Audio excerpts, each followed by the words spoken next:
एक गांव में रामू नाम का एक व्यक्ति रहता था। रामू बहुत ही गरीब पर ईमानदार व्यक्ति था। रामू के घर के पास दो कटहल का पेड़ था, जिससे रामू कटहल तोड़कर पास के ही बाजार में बेचता, जिससे उसकी परिवार का गुजारा होता था। रामू के ही पास में एक मोहन नाम का दुकानदार रहता था। मोहन रामू से बहुत ही जलता था।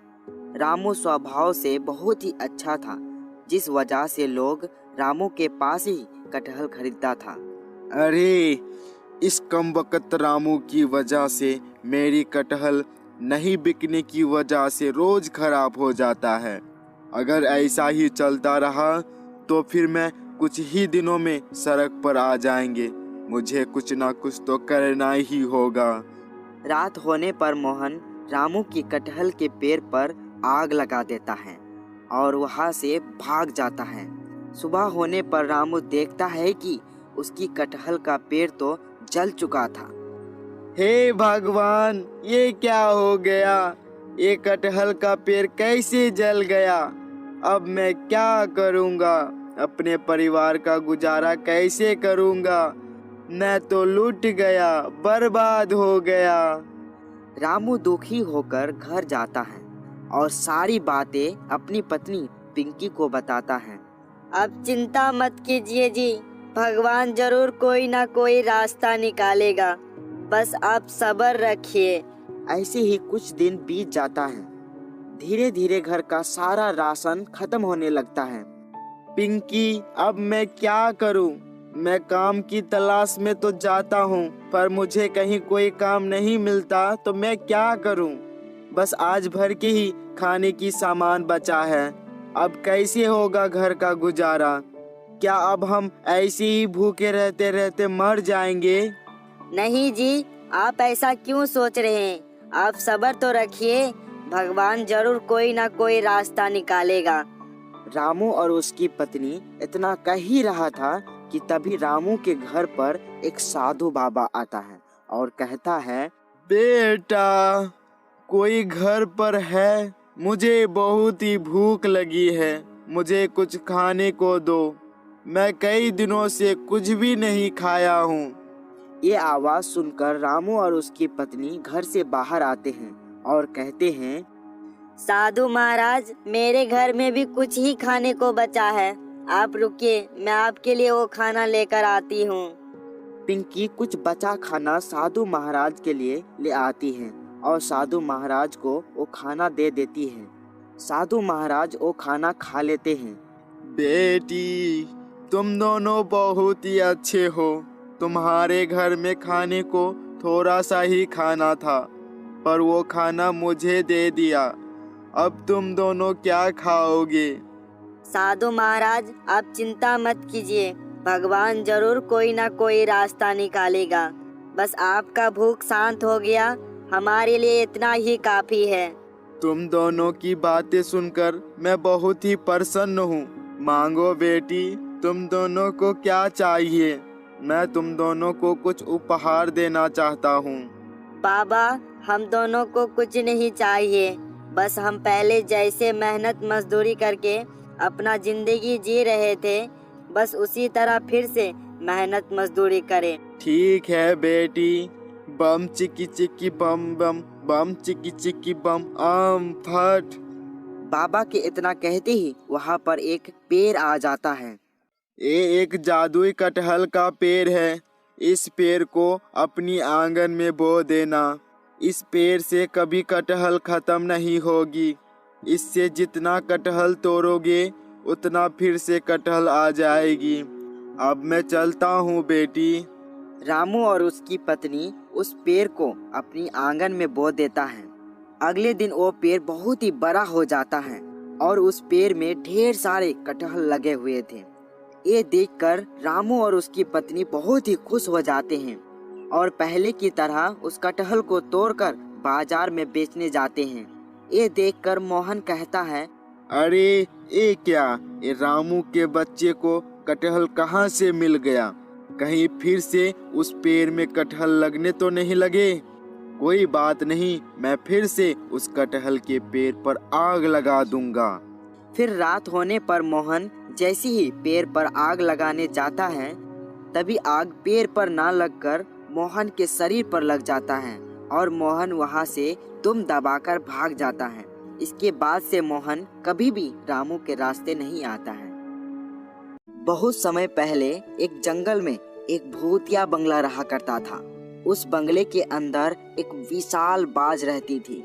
एक दिन की बात है, मनोज नाम का एक आदमी अपने पत्नी के साथ खेत में काम कर रहा था। तभी अचानक वह भूतिया बाज हवाओं में उड़ती हुई खेत में पहुंच जाती है। अपने सामने इतनी बड़ी विशाल बाज को देखकर मनोज और उसकी पत्नी दोनों बहुत ही घबरा जाते हैं। अरे ये नहीं, अचानक ये भूतिया बाज हमारे खेत में कैसे आ गई? चलो भाग्यवान भागो यहाँ से, वरना ये भूतिया बाज हमें मार कर खा जाएगी। फिर मनोज अपनी पत्नी को साइकिल पर बैठा लेता है और तेजी से साइकिल चलाता हुआ वहां से भागने लगता है। दूसरी तरफ भूतिया बाज मनोज की साइकिल का पीछा करने लगती है। थोड़ी देर में बाज अपने पंजों में मनोज और उसकी पत्नी को पकड़ लेती है और हवा में उड़ती हुई उन दोनों को अपनी भूतिया बंगले में ले जाती है। उसके बाद भूतिया बाज मनोज और उसकी पत्नी को एक बड़ी पिंजरे के अंदर बंद कर देती है और हवाओं में उड़ते हुई बंगले के बाहर चली आती है। थोड़ी ही देर के बाद बाज गांव के चौराहे पर पहुंचकर वहां के मौजूद सभी लोगों को डराने लगती है। भूतिया बाज को देखकर सभी लोग डर के मारे इधर उधर भागने लगता है। तभी भूतिया बाज के मुंह से ढेर सारे बर्फ के गोले बाहर निकलकर लोगों के ऊपर गिरने लगते हैं और देखते ही देखते वहां के सभी लोग बर्फ के मूर्ति में बदल जाते हैं। यह देख भूतिया बाज बहुत ही खुश होती है। तुम लोग चाहे कितना भी कोशिश कर लो, लेकिन मैं इस गांव के किसी भी व्यक्ति को नहीं छोड़ूंगा। अब मुझसे जिंदा कोई नहीं बचेगा। उसके बाद भूतिया बाज अपनी जादुई शक्ति से वहां पर एक बड़ा ट्रक प्रकट कर देती है। फिर भूतिया बाज बर्फ बने सभी इंसानों को ट्रक में रख देती है। उसके बाद बाज अपने आप को एक ड्राइवर के रूप में बदलकर ट्रक चलाने लगती है। थोड़ी देर में वह ट्रक हवाओं में उड़ने लगते हैं और देखते ही देखते वह भूतिया बाज भूतिया बंगले के सामने पहुंच जाता है। फिर ट्रक से बाहर निकलकर बाज अपने असली रूप में आ जाती है। उसके बाद बाज बर्फ बने सभी इंसानों को अपने बंगले के अंदर ले जाकर कैद कर देती है। अरे ये क्या, ये बाज तो बहुत ही खतरनाक है। इसने बहुत सारे इंसानों को बर्फ बनाकर यहाँ कैद कर दिया है। लगता है ये भूतिया बाज हम में से किसी व्यक्ति को जिंदा नहीं छोड़ेगी। फिर देखते ही देखते वह भूतिया बाज आसपास के इलाके से बहुत सारे लोगों को पकड़कर अपने भूतिया बंगले के अंदर कैद कर देती है। बंगले के अंदर मौजूद सभी लोग अपनी मदद के लिए जोर जोर से चिल्लाने लगती हैं। तभी एक राक्षस अपनी मोटरसाइकिल पर सवार होकर भूतिया बंगले के सामने से गुजर रहा था। लोगों की रोने की आवाज सुनकर राक्षस अपनी मोटरसाइकिल वहीं रोक देता है। अरे ये क्या, इस बंगले के अंदर से लोगों की रोने की आवाज आ रही है। जरूर कुछ तो गड़बड़ है। उसके बाद राक्षस बंगले के अंदर चला जाता है, लेकिन बंगले के अंदर का नजारा देखकर राक्षस की आंखें फटी की फटी रह जाती हैं। उस भूतिया बाज ने सभी लोगों को रस्सी से बांधकर उन्हें भूतिया बंगले की छत से लटका रखा है। दूसरी तरफ वह भूतिया बाज एक विशाल कढ़ाई के अंदर तेल गरम कर रही थी। लगता है ये भूतिया बाज इन सभी लोगों को जान से मारने वाली है। नहीं नहीं, मुझे किसी भी तरह इन लोगों को बचाना होगा। तभी राक्षस भूतिया बाज से कहता है, मेरी बात ध्यान से सुन बाज, तुम इसी वक्त इन सभी लोगों को आजाद कर दो, वरना मैं तुम्हें जिंदा नहीं छोड़ूंगा। अच्छा, तो तू इन लोगों को बचाने आया है।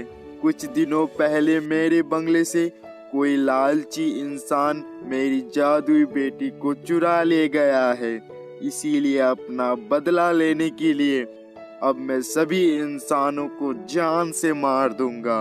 अच्छा, तो यही बात है, तू फिक्र मत कर, मैं तेरी बेटी को ढूंढ ले आऊंगा, लेकिन तब तक इन लोगों को कोई नुकसान नहीं पहुंचना चाहिए। उसके बाद राक्षस फौरन अपनी मोटरसाइकिल पर सवार होकर अपनी गुफा के अंदर चला जाता है। राक्षस की गुफा में एक बहुत ही बड़ा कांच का गोला रखा हुआ था। सुन जादुई गोले, किसी ने भूतिया बाज की बेटी को अगवा कर लिया है। तू जल्दी से मुझे उस चोर का पता बता दो ताकि मैं लोगों की जान बचा सकूं। राक्षस के इतना कहते ही उस जादुई गोले के अंदर एक आदमी दिखाई देने लगता है। उसके घर पर रस्सी से बंधी भूतिया बाज की बेटी तड़प रही थी। फिर बिना देर किए राक्षस अपनी मोटरसाइकिल पर सवार होकर उस आदमी के घर पहुंच जाता है और उसकी पिटाई करने लगता है। तूने भूतिया बाज की बेटी को चुराकर बहुत सारे मासूम लोगों की जान खतरे में डाल दिया है। आज मैं तुझे जिंदा नहीं छोड़ूंगा। एले नहीं नहीं, मुझे माफ कर दो, मुझे माफ कर दो। आज के बाद से कभी चोरी नहीं करूंगा। ठीक है, इस बार मैं तुझे जिंदा छोड़ रहा हूँ। अगर दोबारा तूने इस तरह की हरकत की तो मैं तेरी जान ले लूंगा। इसके बाद राक्षस रस्सी से बंधी भूतिया बाज की बेटी को आजाद कर देता है और उसे अपनी मोटरसाइकिल पर बैठा लेता है और फिर मोटरसाइकिल चलाता हुआ सीधा भूतिया बाज के बंगले में पहुंच जाता है। अपनी बेटी को देख भूतिया बाज बहुत ही खुश होती है और अपने बंगले में कैद सभी इंसानों को आजाद कर देती है। इसके बाद सभी लोग खुशी खुशी अपने घर पहुंच जाते हैं।